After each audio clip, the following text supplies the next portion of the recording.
তন্ত্র কোনো ম্যাজিক নয়, কোনো ইন্দ্রজালও নয়। তন্ত্র এক সাধনা, যে সাধনার মধ্যে মানুষ দেবত্বে তাকে তিনি লীল হতে পারেন। এটাই হচ্ছে তন্ত্র। আসলে সুন্দরবনটা খুব মানে দেখানো হয়েছে যে খুব প্রাচীন নয়।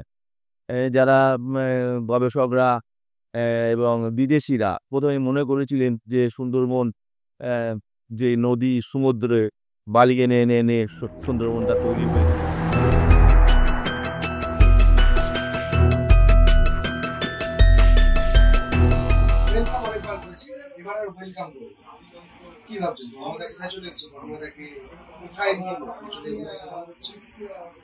একদম ভুল ধারণা, ধারণাটা ভেঙে যাবে।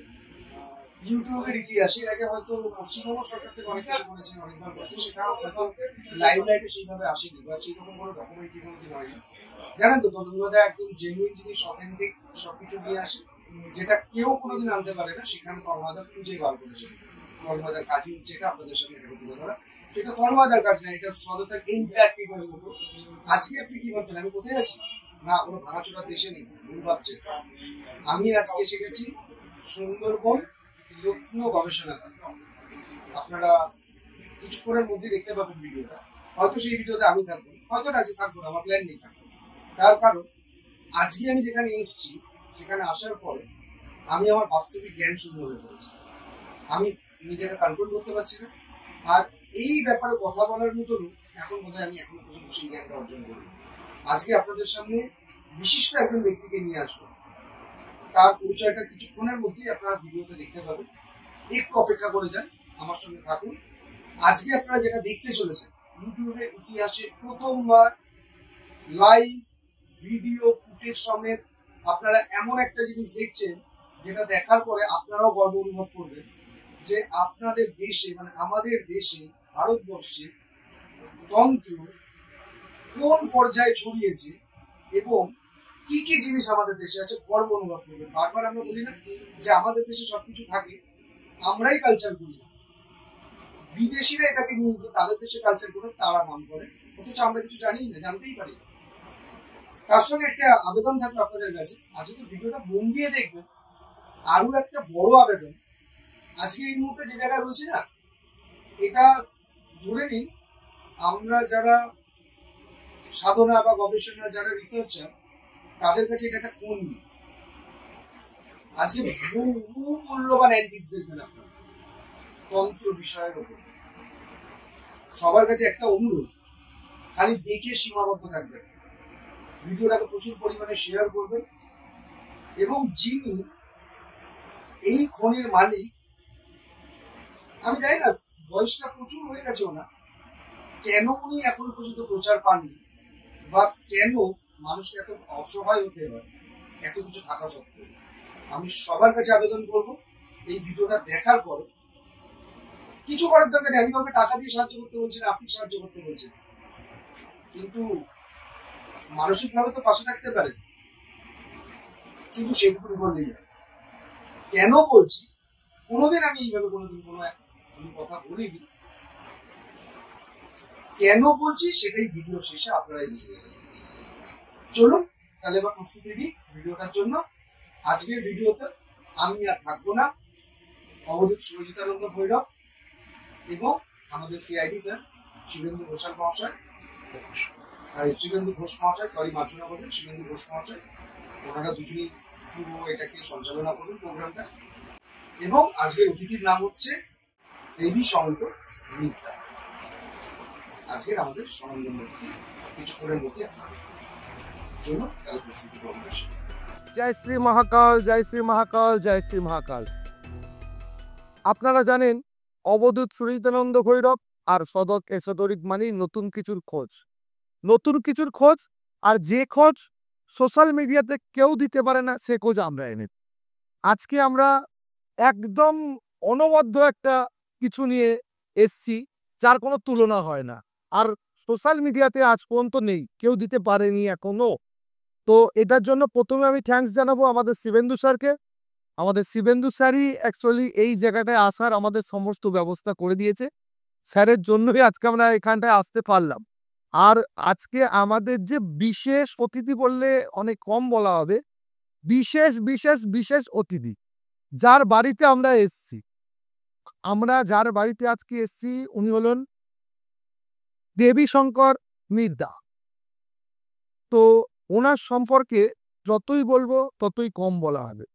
আজকে আমরা তন্ত্রের জগতে যারা আছি তারা প্রত্যেকেই মানুষ, আর এছাড়া সাধারণ মানুষ তন্ত্র মানেই একটা জিনিস বোঝে, তন্ত্র মানেই হয়তো কেউ লাল বা কালো কাপড় পরে বসবে, হয়তো কপালে একটা লাল টিকা মারা থাকবে, হয়তো গলায় 4-5টা লাল নীল হলুদ সবুজ মালা থাকবে, হাতে কটা ওই লাল নীল ফাইবারের মালা থাকবে। তন্ত্র মানে মানুষ এটাই বুঝে গেছে।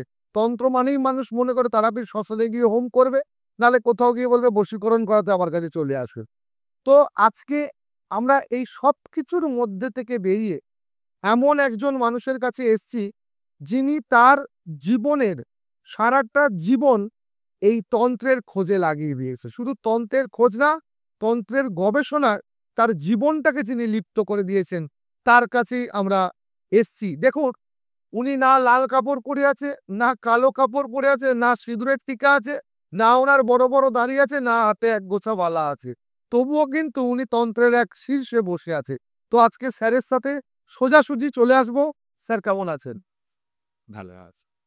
স্যার আপনার কাছে প্রথমত একটা প্রশ্ন, যে আজকে বর্তমান দিনে যে তন্ত্র, তার আগে বলি, এই যে স্যারের ঘরটা দেখতে পাচ্ছেন তো, আমাদের ব্যাকগ্রাউন্ডটা দেখেই অলরেডি বুঝতে পারছেন কিরাম জায়গায় আমরা আছি। তো এগুলো হচ্ছে স্যারের কালেকশন সারা জীবনের। তো এগুলো নিয়ে তো আমরা আসবোই পরে। প্রথমে স্যারের কাছে যে প্রশ্নটা, স্যার আজকে বর্তমান দিনে আমরা এই টিভি খুললে, পেপার খুললে চারিদিকে যে তন্ত্র সাধকের ছড়াছড়ি, প্রত্যেক গলি গলিতে একটা করে তন্ত্র সাধক, লাল কাপড়, মাথায় টিকা, বড় বড় মালা, আর এই বশীকরণ করে দাও, একে মেরে দাও, ওকে শুইয়ে দাও, একে ফেলে দাও। এটাই সাধারণ মানুষ তন্ত্র মানে বুঝে গেছে। আলটিমেট তন্ত্র মানে কি এটা? তন্ত্র একটা জীবন দূত। মানুষ একদম প্রথম থেকে শেষ পর্যন্ত সে জীবনধারাটা কিভাবে ঈশ্বরের কাছে কাছে নিয়ে যাবে, সেটাই আসলে তন্ত্র। আর তন্ত্র কোনো ম্যাজিক নয়, কোনো ইন্দ্রজালও নয়। তন্ত্র এক সাধনা, যে সাধনার মধ্যে মানুষ দেবত্বে তাকে তিনি লীল হতে পারেন। এটাই হচ্ছে তন্ত্র। স্যার আপনি কত বছর এই গবেষণার মধ্যে আছেন? আপনি তো তন্ত্র নিয়ে গবেষণা করেন। আমি প্রায় বেকার বলুন, আমি 16 বছর আগে থেকে আরম্ভ করেছিলাম। প্রত্নতত্ত্ব খোঁজ করতে করতে করতে এমন কতগুলো জিনিস পেয়েছিলাম যেগুলোকে প্রথমে তো বুঝতেই পারছিলাম না এগুলো কি। তারপরে এগুলোকে বোঝার জন্য নানা জায়গায় আমার ছুটতে হয়েছে। নানা তন্ত্র সাধক, নানা সন্ন্যাসী, নানা সিদ্ধাচার্য, যাকে যেখানে যাকে পেয়েছি তার কাছ থেকে সেখানে যেতে হয়েছে, তাদের কাছ থেকে জানতে হয়েছে ও নিজে পড়াশোনার মধ্যে থাকতে হয়েছে এবং বোঝার চেষ্টা করেছি। শ্মশানেও বসে থাকতে হয়েছে রাতের পর রাত। এইভাবে জানার চেষ্টা করেছি যে এই এই এইগুলো কি, এইগুলো কিসের উপাচার। এই জানতে জানতে আমি প্রথমে প্রায় ধরুন আমার আজকের ৫০-৫৫ বছর, প্রায় ৫০ বছর বয়স হয়ে গেল গবেষণাটা। হ্যাঁ, এমনি আমার ৬২-৬৩ বছর বয়স। ১৫ বছর বা তাহলে আপনার প্রায় 50 বছরের গবেষণা। বলছি স্যার, এই ধরুন আপনার ঘরে তো প্রচুর কালেকশন দেখতে পাচ্ছি। এখানে আমাদের হিন্দু তন্ত্রের প্রচুর কালেকশন আছে, এছাড়াও টিবেটিয়ান তন্ত্র, বৌদ্ধ তন্ত্র, বজ্রযানী তন্ত্র, কোনো কিছু নেই বললে চলবে না, সব রকম কালেকশন আছে। এখানে পুরনো দিনের পাথর থেকে মাটির জিনিস থেকে বিভিন্ন নিদর্শন, পাথর সবই আপনার এখানে কালেকশনে আছে। কিছু জিনিস যদি আপনি আমাদের বলেন যে স্পেসিফিক আপনার কয়েকটা জিনিস নিয়ে, তো খুব ভালো লাগবে আমাদের দর্শক দিয়ে। আসলে স সুন্দরবন, সুন্দরবনটা খুব মানে দেখানো হয়েছে যে খুব প্রাচীন নয়। যারা গবেষকরা এবং বিদেশিরা ১ম এ মনে করেছিলেন যে সুন্দরবন অ্যা যে নদী, সমুদ্রে বালি এনে, এনে, এনে সুন্দরবনটা তৈরি হয়েছে এবং একটা দ্বীপাঞ্চল, এই দ্বীপাঞ্চল বেশি দিনের নয়।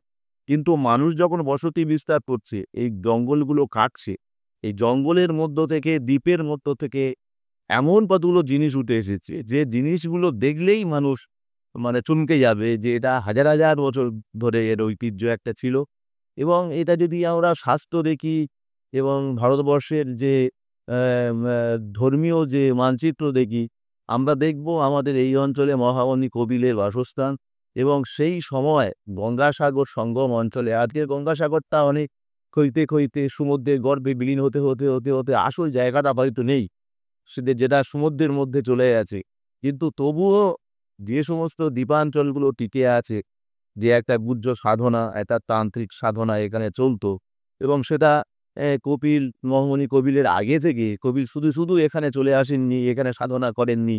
সাধনায় সিদ্ধি লাভ করে তিনি যে যে যে মতটা তিনি দিলেন, বলা হয় এই যে সাংখ্য মত সমস্ত মতেরই এর মধ্যে পাওয়া যায়। মহাভারত দিকে চেয়ে সাংখ্য থেকে এই সমস্ত দর্শনের উৎপত্তি। তাহলে এই বিরাট একটা জায়গা, যে জায়গা আমরা বারবার বলে এসেছি, যে জায়গাটা ঠিকঠাক তার জানানো যায়নি, তার ঐতিহ্যকে জানানো যায়নি, তার সাধনাকে জানানো যায়নি, কিন্তু তার উপাচারগুলো এখনও রয়েছে। এই দিক দিয়ে আমি প্রথমে বলবো যে আমরা সিন্ধু সভ্যতার কথা বলে থাকি, যে সিন্ধু সভ্যতা আমাদের এই ভারতবর্ষের ভারতীয় উপমহাদেশে প্রাচীনতম সংস্কৃতি ধাত্রীমাতা। এই সিন্ধু সভ্যতায় আমরা প্রথমে লিঙ্গ যোনি সমন্বিত কিছু বন্দোবস্ত দেখেছিলাম এবং কিছু যোগী, যে আমরা যোগ যারা করে এইসব, এবং যোগীর কিছু উপাচার দেখেছিলাম, যে নানা ধরনের যে পশ্চার, যেমন আসন, হ্যাঁ, সিদ্ধাসন, তারপরে পদ্মাসন, নানা ধরনের বজ্রাসন, এই ধরনের নানা ধরনের এই যে পশ্চারগুলো, সেইগুলো আমরা দেখেছিলাম সিন্ধু সভ্যতার মধ্যে। এবং এই সিন্ধু সভ্যতার একটা অংশ সেই সময় ধীরে ধীরে যে সংস্কৃতি বিস্তার করতে একসময় ভারত আমাদের এই অঞ্চলে খুব বেশি বিস্তারিত হয়েছিল, এবং যা দুর্গম অঞ্চল ছিল বলে মুনি ঋষিরা এবং তান্ত্রিকরা তারা সময় পেয়েছিলেন তাদের সাধনাটাকে এগিয়ে নিয়ে যাওয়ার জন্য। আমি দেখাবো প্রথমে একদম প্রথম দিকের উপাচার, যেগুলো একটুখানি এটা হচ্ছে লিঙ্গ। দেখবেন এগুলো ছোটো এটা দেখলে বোঝা যাবে না, এবং এই কতগুলো জনিও আছে, এই যে তার উপর বসিয়ে এইগুলোকে যে একটা কনসেপ্ট দেওয়ার চেষ্টা করেছিল এই তন্ত্র, একটা প্রথম দিকের যে এইগুলো, ঠিক এগুলোকে যখন আবার বিবর্তন ঘটছে আমরা দেখব, ঠিক তারপরে আসছে যে এই দেখুন একদম এই একই জিনিস আমরা পেয়েছিলাম সিন্ধু সভ্যতা, এইগুলো এবং এই যে শিবলিঙ্গ এই যে চলে এলো তন্ত্রে। আমরা জানি শৈব শাক্ত সংস্কৃতি থেকে এবং সমস্ত সংস্কৃতি, সমস্ত তান্ত্রিক সংস্কৃতি ধীরে ধীরে পল্লবিত হয়েছে। এবং এই সময় আমরা দেখব, যদি ভারতবর্ষ থেকে আমরা পূর্ব ভারতে চলে আসি, দেখব যে কতগুলো উপাচার, যে উপাচারগুলো মানুষের ধারণা ছিল না। আমি দুই একটা জিনিস দেখাচ্ছি, যেমন ধরুন এটা হচ্ছে দেখুন একটা লিঙ্গ মোটিভ, এবং এখানে লিঙ্গ নাগালটায় একদম করতে আছে। এখানে দেখুন যোগিনী পার্বতী আছে এবং তার সরযোগিনী তার একদম এনার গায়ে এর মতো করা আছে, এবং তারা একটা দাঁড়িয়ে আসছে। এগুলো মানে এটা প্রায় আমরা ধরুন 2200-2300 বছরে 2000 বছর আগে আর একটা। তাহলে স্যার একটু ইন্টারাপ্ট করি, আমাদের যে তন্ত্র আছে, আমাদের তন্ত্রের মধ্যে বলছি 64টি তন্ত্র, 64টা পার্ট, তার মধ্যে একটা বিশেষ পার্ট হলো লিঙ্গ ভৈরবী তন্ত্র। হ্যাঁ, তাহলে আমরা কি তখনকার দিন থেকে এই লিঙ্গ ভৈরবী তন্ত্র চালু? কোথাও প্রাচীনকাল থেকে আমরা এটা পাচ্ছি, এবং এটা শিব এবং পার্বতীর মধ্য দিয়ে এটা প্রথমে এসেছি, এটা আমরা দেখতে পাই। এবং তারপরে ধীরে ধীরে ভৈরব, নানা রকম ভৈরবের রূপ, নানা রকম যক্ষিণী, এই ধরনের, তারপরে ভৈরবী, নানা ধরনের, মানে 64 আমরা বলে 64 যোগিনী বলি, মানে তখন একটা কোটি যোগী, কোটি, মানে একদম যোগিনীদের তো শেষ নেই। শেষ নেই। কারণ আমি যতদূর যেটুকু স্বল্প শিক্ষায় জেনেছি, একটা মানুষের শরীরে 72,000 নারী আর 72,000 যোগিনী একটা মানুষের শরীরেই অবস্থান করে, একদম। এবং এই উপাচারগুলো কিন্তু আমরা সুন্দরবন অঞ্চলে যে সমস্ত জায়গায় মানে নদী সমুদ্র গর্ভে বিলীন হয়ে যাচ্ছে, সেখান থেকে আমরা পেয়ে। তাহলে এটা বোঝা যাচ্ছে যে কোনো একটা সময় এই সুন্দরবন অঞ্চল বা গঙ্গাসাগর অঞ্চলে এই যোগিনী তন্ত্র বা ভৈরবী তন্ত্রের একটা পার্ট চলতে, একটা কালচার ছিল। এবং এই যে তান্ত্রিক মানে মনে করতো যে সঙ্গম সাধনার মধ্য দিয়েও একদম ভগবানের লীন হয়, যে এই কুলকুণ্ডলী জাগ্রত করে একদম সে পুরো, মানে এই কনসেপ্টটা আমরা এই অঞ্চল থেকে পাবো, মানে এই এটার মধ্য দিয়ে। এই দেখুন মানে এই ধরনের এই যে লিঙ্গ মোটিভগুলো। এবার সবথেকে আশ্চর্য ব্যাপারগুলো, যে দেখুন আমরা বৌদ্ধের কথা বলি, জৈনর কথা বলি, নানা রকম যে সমস্ত সম্প্রদায় তাদের কথা বলি। কিন্তু যারাই আমাদের এই সুন্দরবন অঞ্চলে এই অঞ্চলে এসেছেন তারা সবাই কিন্তু তন্ত্রের মধ্যে প্রবেশ করেছে। হ্যাঁ? মানে অবাক হয়ে যাবেন যেটা আমরা জৈন ধরুন। জৈন দেখুন এই একই কনসেপ্টের মধ্যে এই লিঙ্গ কনসেপ্টের মধ্যে এটা যেটা আমরা দেখলাম যে এখানে জৈন সংস্কৃতি তাদের সর্বতোভদ্র টেম্পল মধ্যে তাদের সংস্কৃতি। এই মানে একইভাবে খালি পার্ট গুলো একটু আলাদা আলাদা আলাদা হয়ে গেল। কোনো মানে বিভেদ নেই এদের। মানে সেই একই একই মানে তন্ত্রে লক্ষ্য বা জায়গাটা একই, খালি জাস্ট একটু এদিক ওইদিক এদিক হয়ে গেল। এবার আমরা বৌদ্ধ তন্ত্রের আগে আমরা যদি দেখবো, যেমন এইটা দেখি। এই দেখুন এই হচ্ছে লিঙ্গ, এইটা পার্বতী তিনি হচ্ছে বসে আছেন লিঙ্গকে জড়িয়ে সম্পূর্ণ আলিয়াজন আরেই পালন করে। এটা হচ্ছে এই এক ধরনের এটা এই ধরনের বসে এটা স্যার এবং পদ্ম ফুল এইটা দিয়ে আমরা বলি এইটা আপনার কত বছর আগেকার হতে পারে? এইগুলো বেশিরভাগ ক্ষেত্রে দেখছেন তা আরম্ভ হয়েছে 2200-2300 বছর থেকে আর নবম দশম শতক পর্যন্ত শেষ হচ্ছে। ওই বাবা! মানে বিরাট বড় একটা স্প্যান জুড়ে এই এই কালচারটা আমরা দেখতে পাই।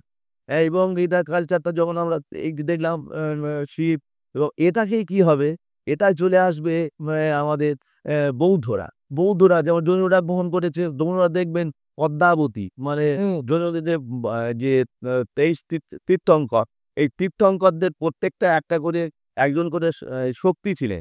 প্রত্যেকটা শক্তির নামগুলো যখন আমরা দেখতে পাবো নামগুলো একই নাম এদিক ওদিক কেন পদ্মাবতী, মহাকালী, তারা জৈনদের তীর্থঙ্করের মধ্যে এই নামগুলো দেখতে পায়। কিন্তু সাধারণ মানুষ এগুলো তো ভালো করেই জানে না যে একই জিনিস কিভাবে একটু এদিক ওদিক হয়ে গেছে। যেমন তারা যেমন বৌদ্ধদের মধ্যে আছে, আমাদের হচ্ছে ব্রাহ্মণ্য তন্ত্র সাধনার মধ্যে একদম তেমন হচ্ছে জৈনদেরও মধ্যেও আছে। একই জিনিস সব চলে এসেছে। কিন্তু নাম না আমরা জানি না আমার শিগগিরই কিন্তু এগুলো আছে। মানে একই জিনিস একটু এদিক ওদিক করে নেওয়া। এবার এই দেখুন আমরা চলে আসছি। যেমন এটা দেখবি এইগুলো কিছু নেই কিন্তু এখানে কোনো কেউ কিন্তু একটা তান্ত্রিক একটা ফিচার আছে। যেইগুলো কি যন্ত্রণ টাইপের কিছু ছবি আছে। এগুলো আমরা জানি না। জানবে কি? জানবে হচ্ছে যিনি এটার এই মানে সৃষ্টি করেছিলেন বা বানিয়েছেন। বানিয়েছিলেন মানে কি? মানে অনেকগুলো কুল থাকে। আমার তন্ত্রে প্রচুর কুল, মানে গুরুকুল। মানে একেকজন গুরু একটা তন্ত্র সাধনার তার একটা মানে একটা পার্ট একেক করে নিয়ে যায় এবং তিনি একমাত্র জানবে গুরু মুখে ছাড়া এখানে কি এই ফিচার্স কি করে আছে কেউ জানতে পারবো না। তিনি যদি শিখিয়ে দেন তবে আমরা জানতে পারবো যে এটা কি বলতে চেয়েছে। এটা আমরা লিঙ্গজনী কনসেপ্ট সেটা দেখলেই বুঝতে পারবো। কিন্তু এই যে ত্রিভুজাকার যে একদম মানে গুচ্ছ কতগুলো তান্ত্রিক মোটিভগুলো করা আছে এগুলো কিন্তু আমরা জানতে পারবো না। যারা সাধনা করে, যারা এই গোষ্ঠীর মধ্যে আছে, যেমন বৌদ্ধদের বলা হয় পঞ্চকুল, যেমন ব্রাহ্মণী, কেউ বলছেন ব্রাহ্মণী, কেউ বলছে তারপর রজকিনী, এই ধরনের অনেকগুলো কুল থাকে। পদ্মকুল এই ধরনের নামগুলো দেওয়া থাকে। আমাদের এদেরও আছে, হিন্দু তন্ত্রেরও ক্ষেত্রগুলো আছে। এইগুলো দেখুন সেই লিঙ্গমটি। এবার আপনি যদি আমরা যদি যে এই বিয়ের সময় যে একটা এই যে করা হয় স্ত্রী বানানো হয়, ওটা কিন্তু একদম ওই লিঙ্গজনী কনসেপ্ট থেকে তৈরি করা হচ্ছে। মানে ওই সিটাকে ওই কনসেপ্ট থেকে একই কনসেপ্ট থেকে একই কনসেপ্ট থেকে এসেছে। একদম শ্রী কনসেপ্ট। এগুলি যেহেতু বিবাহ হচ্ছে মানে একটা পুরুষ আর মহিলার মিলনের মধ্যে তাকে আমরা প্রকৃতি বা পুরুষের মিলন বলতে পারি। এটা ইউনিভার্সের মধ্যে চলছে। ঠিক সেম যেহেতু বিয়েটাও একই ব্যাপার, ওই জন্য ঠিক ওই কনসেপ্টটাকে সাজিয়ে স্ত্রীটাকে বানানো হয়েছে। শ্রী হচ্ছে আমাদের জানি দশমহাবিদ্যা এই যে শ্রী এগুলো মানে প্রাচীনতম যে সংস্কৃতি। আমরা যদি ঋগ্বেদ দেখি, ঋগ্বেদে প্রথম হচ্ছে বাক। যে বাক তিনি প্রথমে বলেছিলেন আমি রুদ্রের হাতে ধ্বংস করার জন্যে তীর যোজনা করে দিই। আমি থাকি হচ্ছে ইন্দ্রের সাথে, আমি থাকি প্রত্যেকটা বলেছি আমি সেই, এবং আমি থাকি বলেই সবাই কেউ খেতে পায়, কেউ আমি ব্রহ্ম করি, আমি রুদ্র করি।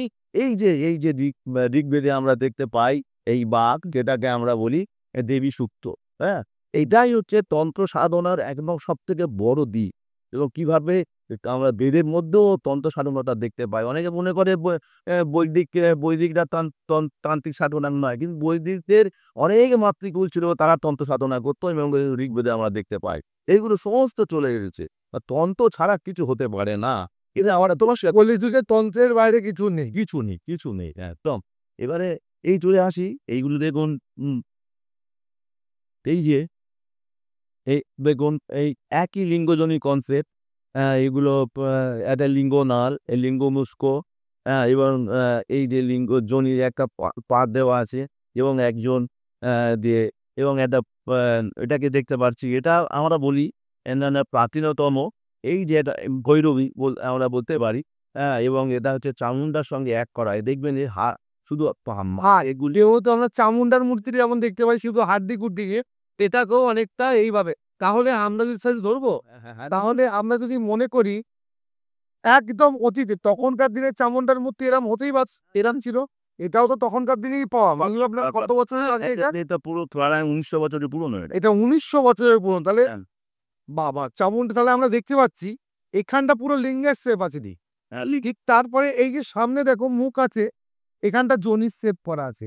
তাহলে এই যে প্রকৃতি পুরুষ এই ব্যাপারটা আর এই যে যোনিতন্ত্রটা একদম ডাইরেক্ট যাকে যোনিতন্ত্র বলা হয়, এটা শ বছর আগে থেকেই কিন্তু চলে আসছে। এটাই হচ্ছে সৃষ্টির মেন কনসেপ্ট, যেখানে প্রকৃতি আর পুরুষের মিলনের সৃষ্টি হয়। সেই কনসেপ্টটা হচ্ছে তন্ত্রের মেন কনসেপ্ট, তাই তো? একদম নিন আপনি বলুন স্যার। এটা একদম মানে এই ধরনের মানে এই যে সাধনা, গুহ্য সাধনা আমরা বলি, এই যে এগুলো চলতো, এগুলো তার উপাচা। এবার এই একই জিনিস যদি আমরা একটু দেখি, আমরা যদি এই দেখুন, এটা খুব ইম্পর্টেন্ট জিনিস, এটা ভেঙে গেছে।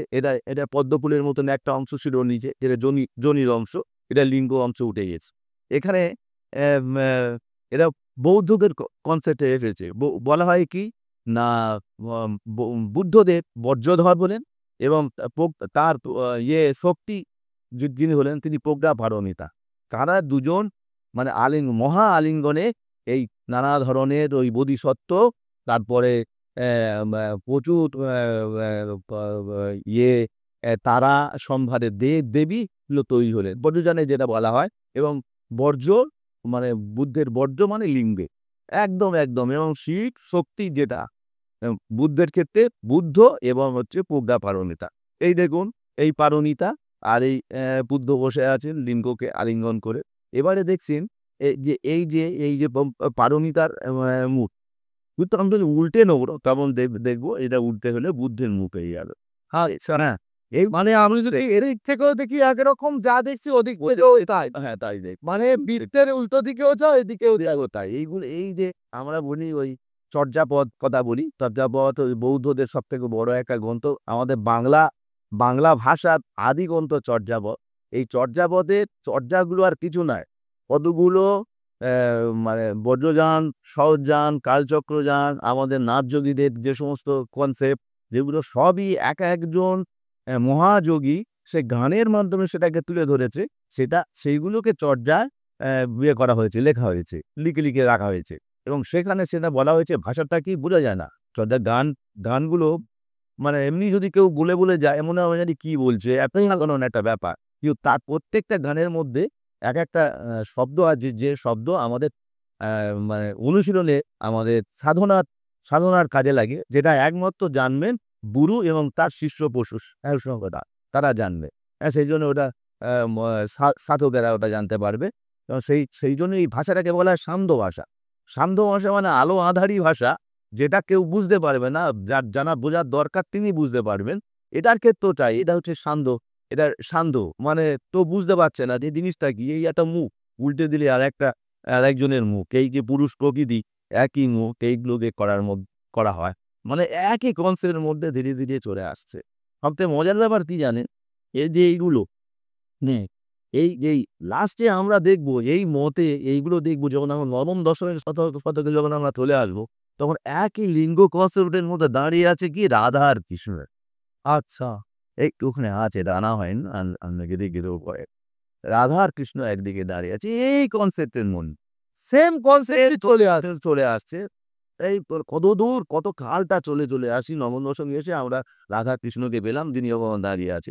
এই যে কৃষ্ণ রাধা, রাধা আর কিছু নয়। রাধা তো একজন যে তন্ত্র সাধনার যে একদম অনেক, অনেক মানে কৃষ্ণ অনেক হয়ে যাচ্ছে। যতগুলো তার গোপিনী প্রত্যেকের কাছে কৃষ্ণ থাকছে। এই যে কৃষ্ণ ভাগ হয়ে যাচ্ছেন মানে অভেদ, অভেদ থেকে এতগুলো সব এক। এই যে কনসেপ্ট এটা তো তান্ত্রিক কনসেপ্ট এবং এটাকে কৃষ্ণ রাধার মধ্য দিয়ে আমরা পেয়েছি।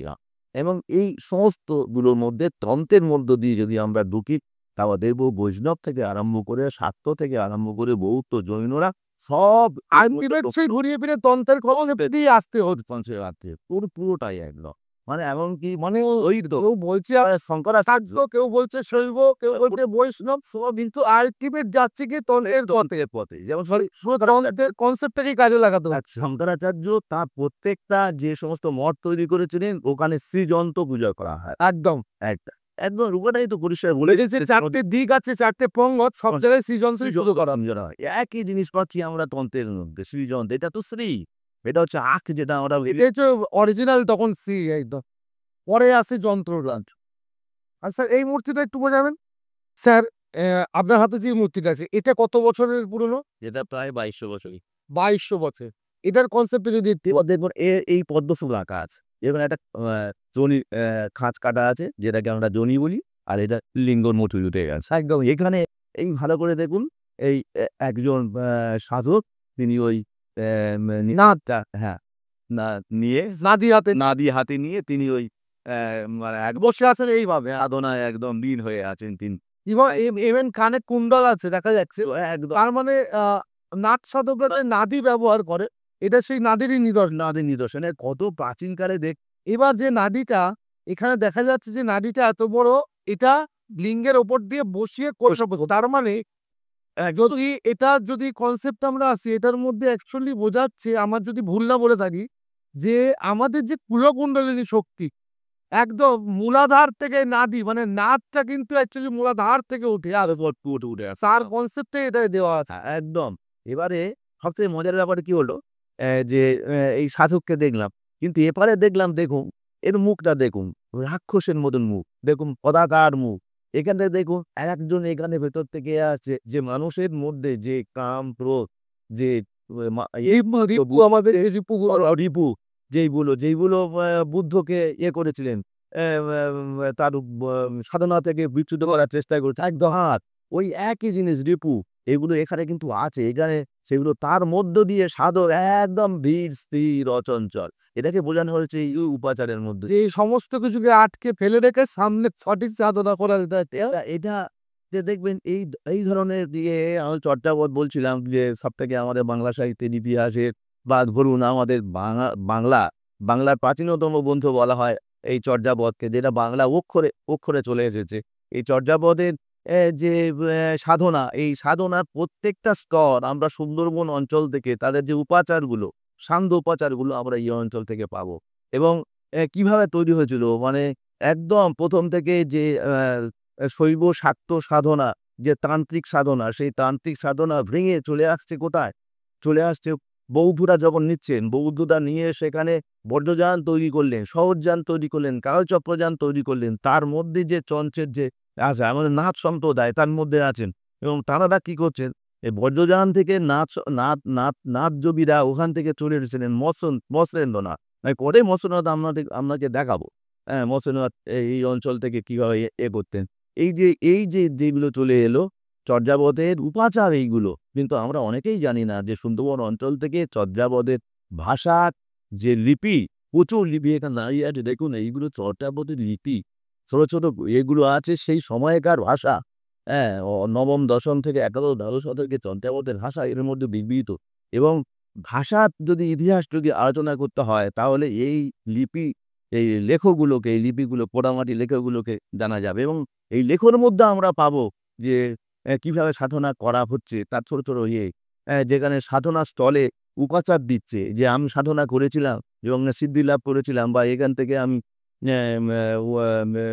আমি ভোগমুক্তি হয়েছিলাম তার জন্য সেখানে উপাচার দিচ্ছে এবং সেখানে একটা টেরাকোটা সিম্বল দিয়ে সেখানে লিখে দিচ্ছে এই রিপুন আমরা পেয়েছি এখান থেকে একই জিনিস চর্যাপদে চর্যাপদে যেগুলো পাবো একটু জবাব করছি। অ্যাকচুয়ালি আমাদের দর্শকরা ভাবতে পারে এগুলো হয়তো বানানো মূর্তি এখনকার দিনে না। আমরা অ্যাকচুয়ালি বসে আছি হচ্ছে সুন্দরবন প্রত্ন গবেষণা কেন্দ্র। এটা হলো সুন্দরবন প্রত্ন গবেষণা কেন্দ্র। আর এখানে স্যার এগুলো নিয়ে গবেষণা করেন। এগুলো হাজার হাজার বছরের পুরনো জিনিস। আর স্যার 50 বছর ধরে এগুলো কালেকশন করেছে। আর স্যারের 50 বছরের অভিজ্ঞতা এগুলোর উপর রিসার্চ করেছে। তো আমরা স্যারের ঘরে প্রচুর কিছু জিনিস দেখতে পাচ্ছি। পুরো ঘরটা আমরা ঘাটলে প্রচুর কালেকশন, প্রচুর। আর তাও শয়ে শয়ে বছর আগেকারের কালেকশন, যেগুলো সুন্দরবন অঞ্চল বা গঙ্গাসাগর এইসব এরিয়া থেকে, সমুদ্র এরিয়া থেকে স্যারের কালেকশন করা। স্যার এটার উপরে দীর্ঘদিন রিসার্চ বলুন, সাধনা বলুন, গবেষণা বলুন চালিয়ে যাচ্ছে। তো আমরা স্যারের ঘরটায় পুরো কি কি আছে স্যারকে একটু দেখিয়ে দেখিয়ে বলতে বলবো এগুলোর উপরে। আর আমাদের শিবেন্দ্র স্যার, স্যার যদি কিছু প্রশ্ন করেন বা বলেন, বলুন একটু। আমার স্যারকে প্রশ্ন করার যেটা রয়েছে সেটা হচ্ছে যে আমি এতক্ষণ ধরে শুনলাম যে স্যারের গবেষণার বিষয়বস্তু এবং তন্ত্র সাধন। তো আমারও তন্ত্র সাধনা সম্বন্ধে ইন্টারেস্ট রয়েছে এবং তন্ত্র সাধনার ক্ষেত্রে আমার যে বক্তব্য সেটা হচ্ছে যে শক্তি। তন্ত্র সাধনার মূল হচ্ছে শক্তি, আর তন্ত্র সাধনার সাধক, প্রথম সাধক হচ্ছে শিব।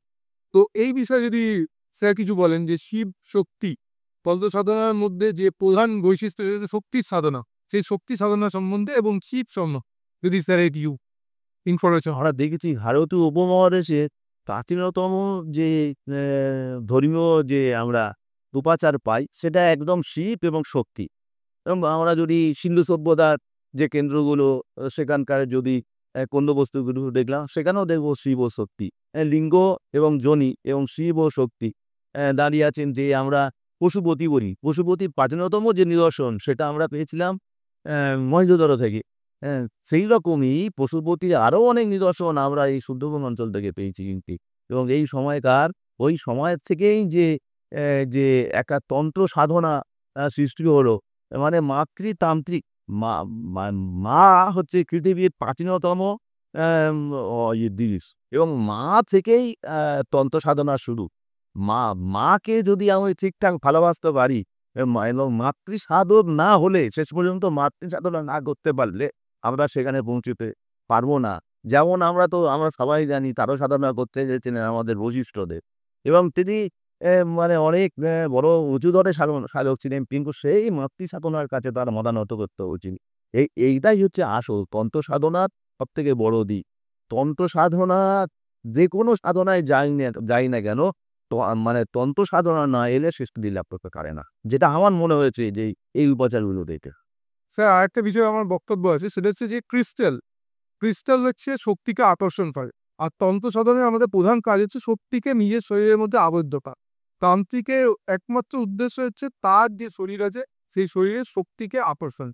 তো সেই আকর্ষণ করার ক্ষেত্রে যে ক্রিস্টাল আপনি সংগ্রহ করেছেন সেই ক্রিস্টাল সম্বন্ধে অভিজ্ঞতা আমার জানার দরকার আছে বা আমাদের সবার জানার দরকার আছে। আর সেকেন্ড যে বিষয়টা আমার জানার খুবই ইচ্ছা সেটা হচ্ছে যে যখন কেউ তন্ত্র সাধক কোনো রকম তন্ত্র সাধনা করে তার নিজের মধ্যে শক্তি, যে মহাবিশ্বের শক্তি সেটাকে আবদ্ধ, এটাই প্রধান উদ্দেশ্য যে তার শরীর যেন সঠিক হয়, তার শরীর যেন রোগ ব্যাধি মুক্ত হয়। সেক্ষেত্রে আপনার কি অভিজ্ঞতা হয়েছে এই আমাদের সুন্দরবন অঞ্চলে প্রত্নতত্ত্ব ঘেটে, সেটা যদি বলেন ক্রিস্টালের উপর বেস্ট, তাহলে আমরা খুব উপকৃত। আমাদের এই সুন্দরবন অঞ্চল থেকে প্রচুর পাথরের নিদর্শন পাওয়া গেছে, যেগুলো আমরা মণি বলি, স্টোন, নানা ধরন, মানে অনেকগুলো নাম জানা গেছে, কিছু কিছু নাম জানা যায়নি। যেমন স্যার বললেন যে পটিত বাস পিস্টালও অনেক ধরনের পিস্টাল আমি আপনাকে দেখাবো। দেখো এই দেখুন এখানে এত ক্রিস্টাল, আমি এখানে ভর্তি ক্রিস্টাল আছে, এগুলো সব ক্রিস্টাল। কত বছর এইগুলো আমরা ক্রিস্টাল একদম 4500-5000 বছর থেকে আমরা দেখেছি। 4500-5000 বছর থেকে সিন্ধু সভ্যতা থেকে আরম্ভ করে আমাদের সুন্দরবনের ক্ষেত্রে কিন্তু আমরা দেখেছি মানে প্রায় 4000 বছর সময় থেকে আমরা পাথরের কতগুলো নিদর্শন পাচ্ছি। যেমন স্টিয়াটাইটের পাথর, যেমন কি আছে আর্লেলিয়ানের পাথর, প্রচুর আছে এখানে, আমি দেখাবো। এই যে ক্রিস্টাল, এগুলো জপমালা হতো, এই ক্রিস্টালে জপ করতো মানে সাধকেরা, যজ্ঞমালা তৈরি হতো এবং কতগুলো বড় বড় ক্রিস্টাল আছে যেইগুলোকে মানে আমরা নিজে কতগুলো জায়গায় আমরা কতগুলো এক্সপিরিয়েন্স করা গিয়েছিল, যেটা কি মানে যদি মানে মানুষকে শান্ত করে, প্রচণ্ডভাবে শান্ত করে, যে সে চঞ্চল, সে প্রচণ্ড চঞ্চল, প্রকৃতি চঞ্চল। হ্যাঁ চঞ্চল, মানুষকে শান্ত করে কিন্তু এই ক্রিস্টাল দিয়ে। ক্রিস্টালে মালা যদি একটা গলায় থাকে, তার খুব তাড়াতাড়ি তার ওই প্রেশার বেড়ে এসে মানে উৎক্ষিপ্ত করতে পারে না, এরকম মানে প্রেসারের ক্ষেত্রে এটা কাজ দেবে। খুব কাজ দেয় এইগুলো। মানে এটা মানে নিজের মনটাকে শান্ত করে একদম সমাহিত করার ক্ষেত্রে মানে মাইন্ডকে কন্ট্রোল করে। কন্ট্রোল করে এইগুলো। এগুলো অনেক পাথর আছে এতে। আমি দশ মহাবিদ্যার যেগুলো নানা রকম রঙের পাথর পাওয়া যায়, যে পাথরগুলো প্রত্যেকটা দশ মহাবিদ্যায় একটা রঙের উপরে কিন্তু খুব ইয়ে করা হয়, গুরুত্ব দেওয়া হয়। যেমন দান্তি মহাশয় বলছিলেন যে যে বগলা দেবী, হলুদ ক্রিস্টাল, হলুদ মগা এইগুলো তো না প্রচুর পরিমাণে এই অঞ্চল থেকে পাওয়া গেছে। যেগুলো এইগুলো এই সমস্তগুলোকে মান যে আকসা বলুন বা ভৈরবীকে আবাহন করার একটা কতগুলো পন্থা আছে।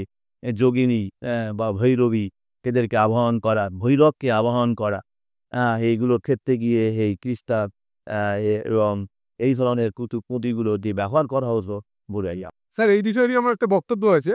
আমাদের ইতিহাস অ্যানসিয়েন্ট হিস্ট্রি বলছে যে এই যে ক্রিস্টাল, এই ক্রিস্টালগুলো কিন্তু এইখানে দক্ষিণ চব্বিশ পরগনায় সুন্দরবন থেকে পাওয়া সম্ভব না। এইগুলো কিন্তু এসেছিল মেসোপটেমিয়া বা অন্যান্য জায়গা থেকে। তাহলে এটা তো বলা যেতে পারে যে এর সঙ্গে জয় হচ্ছিল অন্যান্য যে সভ্যতাগুলো ছিল। এইটা কিন্তু একটা দৃষ্টির আকর্ষণীয় জিনিস। যেটা যে আমাদের ছোটনাগপুর মালভূমি অঞ্চল, যেটা পুরোপুরি মেসোপটেমিয়া থেকে আমরা ওইদিকে আফগানিস্তান থেকে আমরা এনেছিলাম ল্যাপিস লাজুলি, যেটা নির্গিয়ান্তের আছে, হ্যাঁ প্রচুর আছে, হ্যাঁ ল্যাপিস লাজুলি আছে। এবং সুন্দরবন অঞ্চল থেকে ল্যাপিস লাজুলি প্রচুর পরিমাণে পাওয়া গেছে।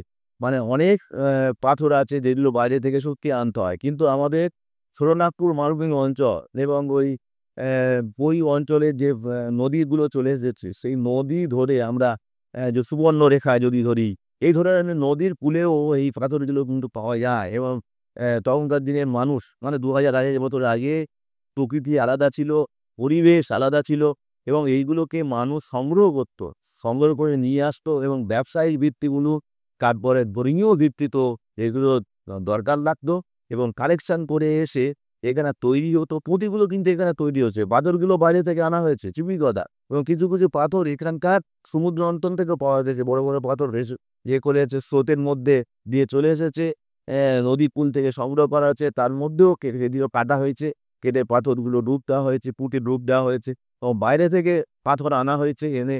এবং টেম্পারেচার যদি একটা পাথরে, ওরা খুব ভালো বিজ্ঞানটা জানতো, যেমন একটা পাথর যেমন আগের পাথর, আগেরকে যদি আমি ঠিকঠাক টেম্পারেচারে দিয়ে তার মধ্যে যে টক্সিক জল আছে সেটা বের করে দিতে পারি, তাহলে সেটা হচ্ছে একদম লালচে রঙের কার্নিলিয়ান পাথরের কার্নিলিয়ান পাথরের পরিমাণ প্রচুর পরিমাণে কার্নিলিয়ান পেয়েছি।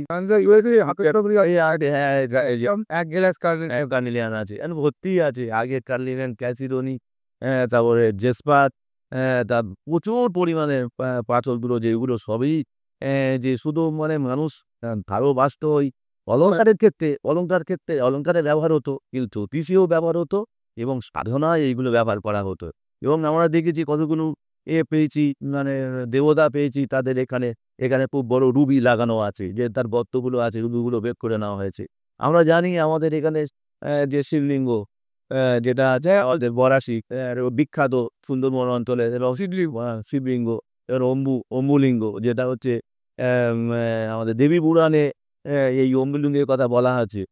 সুন্দর করে দেবী পুরাণের কথা, মানে সুন্দরবন অঞ্চলের মানে আমাদের বাংলার একটাই মাত্র শিবলিঙ্গের যে কথাটা বলা হচ্ছে, সেটা অম্বুলিঙ্গ শিবলিঙ্গের কথা বলা হয়েছে। অবশ্যই যে শিবের, সেটা ওই তো বরাশি অম্বুলিঙ্গ শিব, এবং ওখানে দেখুন অম্বুলিঙ্গ শিবের মাথায় দেখবেন একটা ইয়ে আছে, গর্ত মতন আছে, গর্ত মতো, ওখানে সিদ্ধ, হ্যাঁ পাশে মানে বাদিক, হ্যাঁ পরেশ পাথরটি, পাথরটা ঠিক দিয়ে গিয়ে ওই পাশের পুন্দুতে করেছিল, করেছিল এবং সেটা জ্বলতো।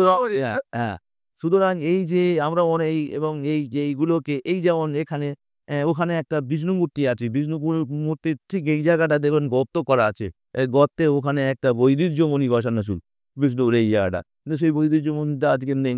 সেটা হচ্ছে নষ্ট হয়ে বেরিয়ে চলে গেছে, আমরা সমুদ্রের তলার থেকে পেয়েছি। সুতরাং এই যে জিনিস স্ফটিক বলুন, নানা রকম পাথর বলুন, সুন্দরবন অঞ্চলে প্রচুর পরিমাণে পাওয়া গেছে এবং গবেষণায় করে দেখা গেছে যে এখানে এগুলো তৈরি করা হয়েছে, বাইরে থেকে আনা হয়েছে এবং সাধনার ক্ষেত্রেও এগুলো লাগানো হয়েছে এবং বেশিরভাগ ক্ষেত্রে তন্ত্র সাধনার এগুলো তো কাজে লাগে। এ- এই প্রসঙ্গে আমি একটু বলতে চাই যে আমাদের এই যে সুন্দরবন, আমাদের সুন্দরবন কিন্তু গ্রেটার সুন্দরবন বলতে আমরা কিন্তু বাংলাদেশকেও বলে, বাংলাদেশেও কিন্তু এইরকম কিছু পাওয়া গেছে।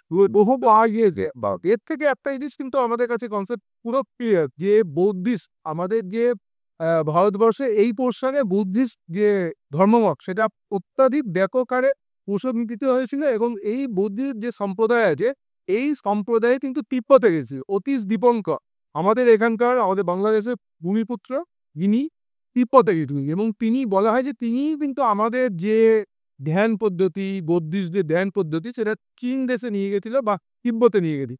তারা সেটাকে গ্রহণ করেছিল এবং অদ্ভুত ধরনের কিছু প্রাকৃতিক দৃশ্য বা ধ্যানের মাধ্যমে কোনো রকম কিছু শক্তির প্রদর্শন সেটা কিন্তু এখানে করেছি।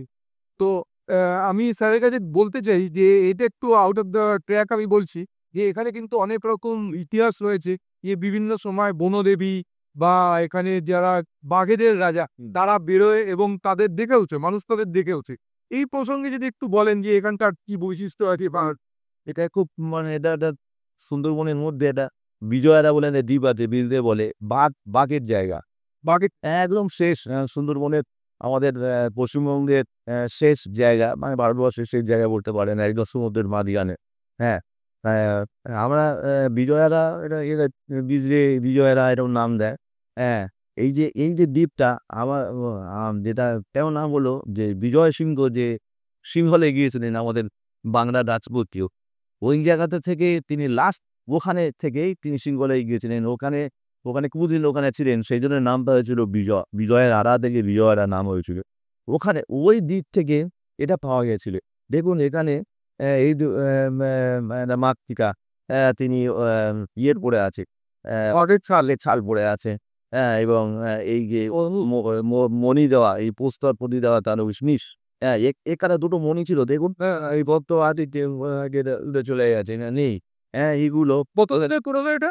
এটা প্রায় ধরুন 2000 বছরের কাছাকাছি পুরো। 2000 বছর গায়ে শিহরণ দিচ্ছে। হ্যাঁ, 2000 বছরের একটা জিনিস। আছে শুনতে গেলে এটাকে প্রাচীনত আমরা নারায়ণী বলতে পারি বা বনদেবী বলতে পারি। কনসেপ্ট পুরো বলতে হ্যাঁ, ওরা যেটাকে একটু ঠিক কোথা থেকে এসেছেন সেই আমাদের হচ্ছে যেটাকে আমরা বলি দুর্গার দেবী স্যারের কাছে আমাদের একটা লাস্ট ছোট প্রশ্ন রাখবো, তারপর আজকের পডকাস্টটা কমপ্লিট করব। বুঝতে পারছো স্যারেরও এতক্ষণ, এবার আমরাও এতক্ষণ ধরে বসে আছি, এরপর আমাদের অনেক জায়গায় যাওয়ারও আছে আজকে।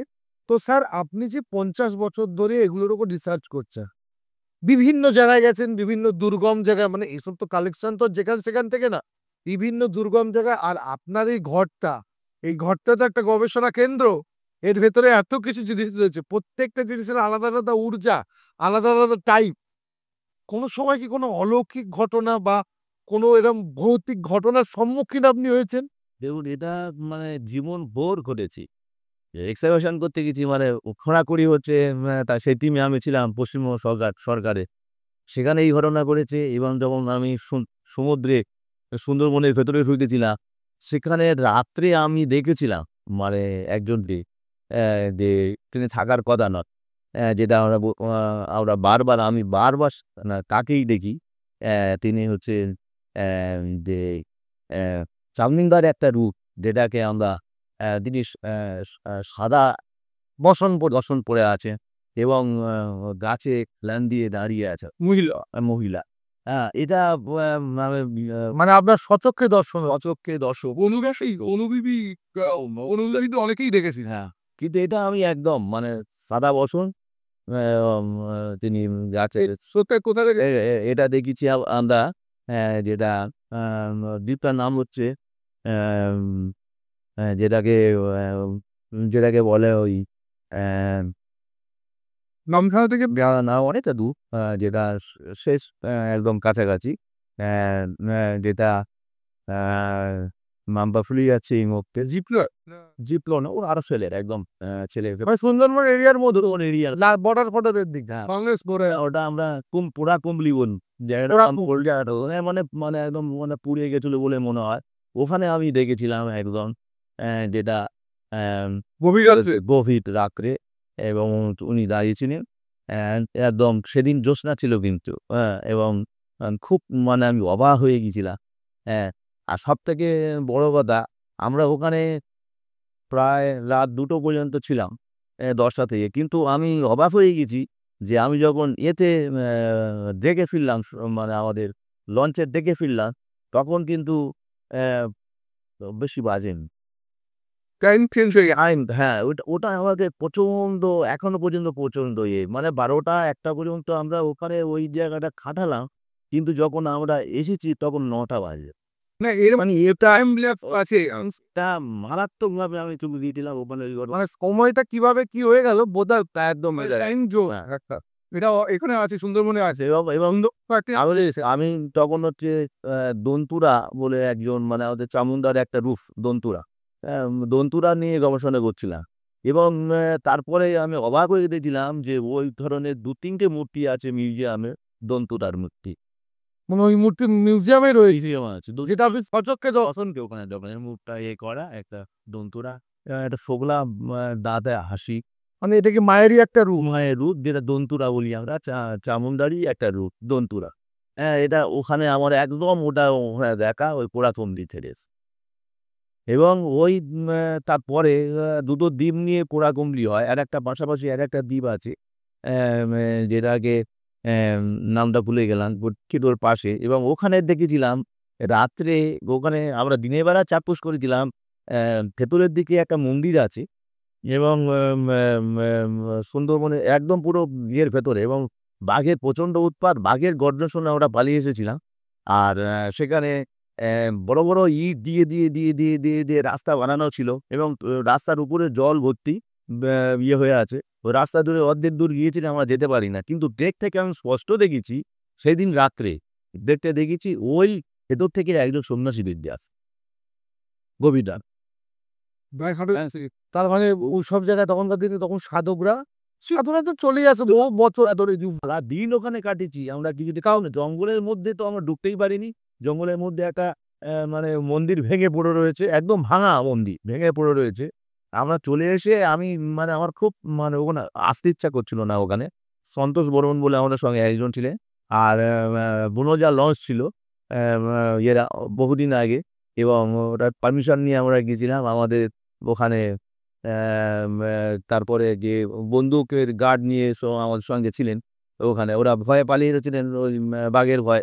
আমি অনেকক্ষণ ওখানে ছিলাম, আস্তে আস্তে ওরা চিৎকার চেঁচামেচি করতে, আমি আস্তে আস্তে হাঁটতে লঞ্চে উঠেছিলাম। সন্ধ্যা হয়ে যাওয়ার পর তবে আমি লঞ্চে উঠিনি।